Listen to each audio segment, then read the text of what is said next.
দুঃখজনক হলেও সত্য,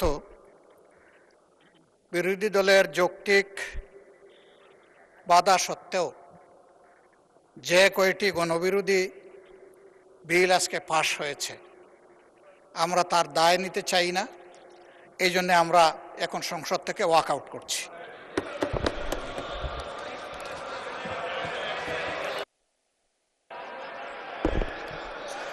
মাননীয় সদস্যবৃন্দ, আমরা কিন্তু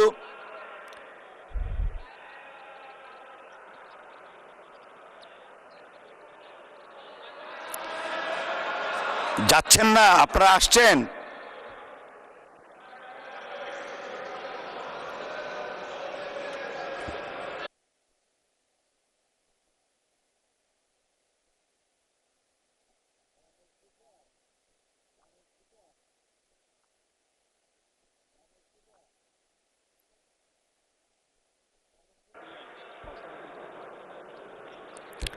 মাননীয় স্বরাষ্ট্রমন্ত্রী, আপনি কিছু বলতে চাচ্ছিলেন? আচ্ছা, একটু মাইকটা দেয়া যাবে দয়া করে? ওনারা অনেকেই আছেন, কিন্তু এখনো আপনি চাইলে বলতে পারেন।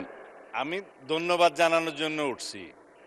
আইন প্রণয়ন প্রক্রিয়ার first reading, second reading, third reading সব রিডিংয়ে ওনারা সহায়তা করেছেন। কেউ কেউ হাত তুলে সমর্থনও দিয়েছে। সমস্ত প্রক্রিয়ায় অংশগ্রহণের পরে ওয়াক আউটের কোনো মানে আছে কিনা এটা জানার জন্য, সমস্ত প্রক্রিয়া তারা অংশগ্রহণ করার জন্য ধন্যবাদ। আশা করি মাগরিবের নামাজের পরে আবার অংশগ্রহণ করবেন। ধন্যবাদ মাননীয় মন্ত্রী। মাননীয় সদস্যবৃন্দ, দিনের সম্পূরক কার্যসূচি 1 অনুযায়ী আইন প্রণয়ন কার্যাবলী এখানে আপাতত সমাপ্ত হলো।